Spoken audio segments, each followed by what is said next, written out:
Hi, and welcome to Practice Insights, the channel dedicated to supporting independent management consultants with tools and techniques that help win gigs and deliver client engagements.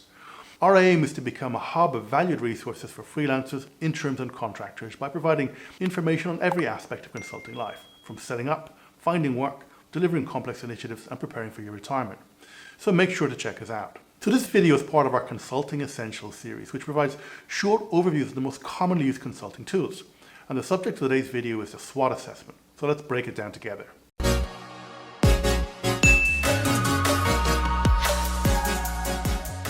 Now, the SWOT assessment is one of the most commonly used consulting tools. Its popularity is derived from its simplicity, as it's easy to use, easy to understand, and easy to engage stakeholders with.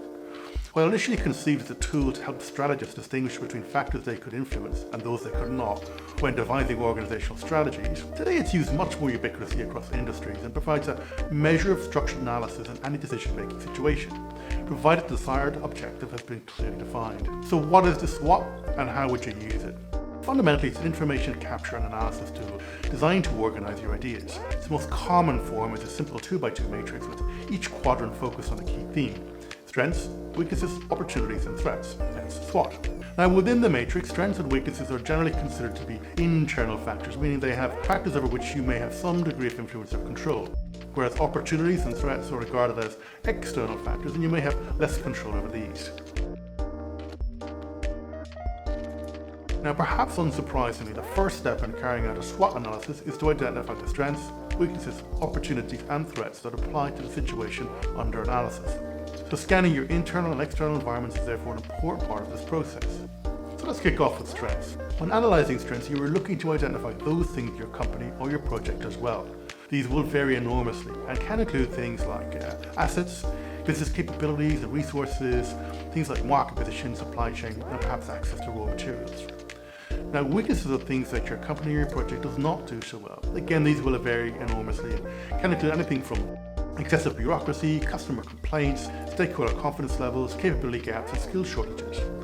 Opportunities are things that you could benefit from, you or your company. So think market trends, changing demographics, emerging technologies. During a SWOT analysis, ask yourself how current partnerships, assets, and capabilities could be used or perhaps repurposed to help achieve your objectives. With a little imagination, you can identify a plethora of opportunities to unpack. And finally, threats, which could include changes to regulation, declining sales, higher costs of operation, higher cost of capital, shrinking margins and declining profitability. At the project level, threats can include other projects, competing priorities, timescales, reducing budgets, or indeed changes to leadership. So let's mock up a SWOT assessment together to get a feel for its use. At the center of our fictitious SWOT is an organization implementing changes to its enterprise resource planning system.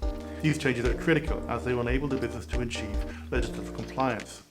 Unfortunately, the project tasked with delivering the changes is not going so well. It's late, it's over budget, and team morale is low. So the project manager organizes a workshop and uses the SWOT tool to help facilitate an assessment of the current situation. Workshop kicks off and the team look at strengths first and quickly identify that the project has a strong technical team and a proven delivery approach. They also have the IT tools needed to complete the work and access to subject matter experts. During the analysis of weaknesses, stakeholders call out that executives are growing impatient with the lack of progress and the project's failure to meet key delivery dates. As the conversation unfolds, it becomes clear that the issues impacting delivery were not well understood by the execs, especially data challenges and the bespoke nature of the ERP system. Also, while the SME resources are really competent and capable, they are not being made available to the project on a full-time basis, which is impacting their delivery. The conversation then turned to threats. Collectively, the group began to realize that the project could be shut down or the work outsourced if exec confidence continued to drop. Meanwhile, the strategic risks that were essentially the catalyst for the project's inception still needed to be mitigated, namely achieving regulatory compliance, minimizing the risk of fines, and reducing health and safety issues. Lastly, the group looked at opportunities and identified that better planning and communication were absolute imperatives. It was also seen as necessary to better brief executives on the delivery challenges and while concurrently improving delivery processes and perhaps triaging work better so it was aligned to critical path outputs. Now, let's take a look at our practice insights on this tool. As with any consulting tool, the SWOT assessment has its place and you need to understand its use and its limitations. On the positive side, the elements strengths, weaknesses, opportunities and threats, while simple, are fundamental factors that really do direct relevant and structured analysis. Invariably, you will capture vital insights and information using the SWOT, and you'll do so pretty quickly. And don't underestimate the communication value of a one-pager that juxtaposes all the SWOT factors together. Execs will really appreciate this. Now for the cons, groupthink can dominate the population and template, and where groupthink exists, none of the innate cultural assumptions or biases really get challenged. Also, you can often see people in workshops dithering over superfluous strategic factors and their relevance. More generally though, the tool does not solve any problems for you, and you may find yourself at the end of a long SWOT workshop thinking, so what? Our advice is to treat the SWOT assessment as a solid jumping off point that you can use to quickly brainstorm ideas with your team.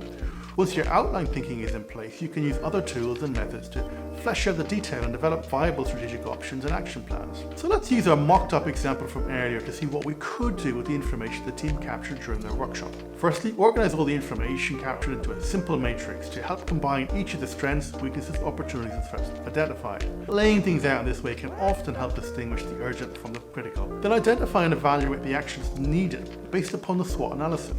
Often you can use strengths to capitalize on opportunities or acquire strengths in order to gain opportunities.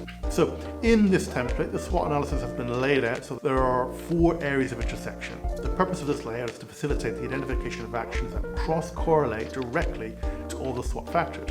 And so in quadrant 1, the production of comms and engagement plans were identified as core actions, along with approving associated processes. In quadrant 2, the team wisely identified actions to engage and educate the executive. Running planning and risk workshops with the execs will give them better insights into the data and IT challenges plaguing the project, and possibly it will support adjustments to their risk tolerance and risk appetites. In quadrant 3, the team have actions to improve the project plan and triage deliverables in line with the most pressing risks. And lastly, in quadrant 4, the team, quite rightly in my view, recognised the need to commission external audit and benchmarking to provide execs with that level of assurance around the delivery approach. Now ultimately, the SWOT analysis helped identify critical issues and culminated in the production of an improvement plan that would firstly improve stakeholder confidence, 2, assure executives of the approach, and finally 3, baseline the delivery plan. You would appreciate that this sample template is very much an oversimplification and has been prepared to be accessible for you within the constraints of a short YouTube video. However, it is very illustrative of real life scenarios and hopefully will be useful to you in helping you determine the value and applicability of the tool for your own particular circumstances. So thank you so much for stopping by. If you found the summary of the SWOT assessment useful, then please hit the like button and consider subscribing, as we will be developing detailed step-by-step how-to video guides for every tool in the Consulting Essential series. We will also be running live podcasts and live sessions that you can attend where we'll workshop the consulting tools and approaches together in real time. Hope to see you in the next video, and until then, happy consulting.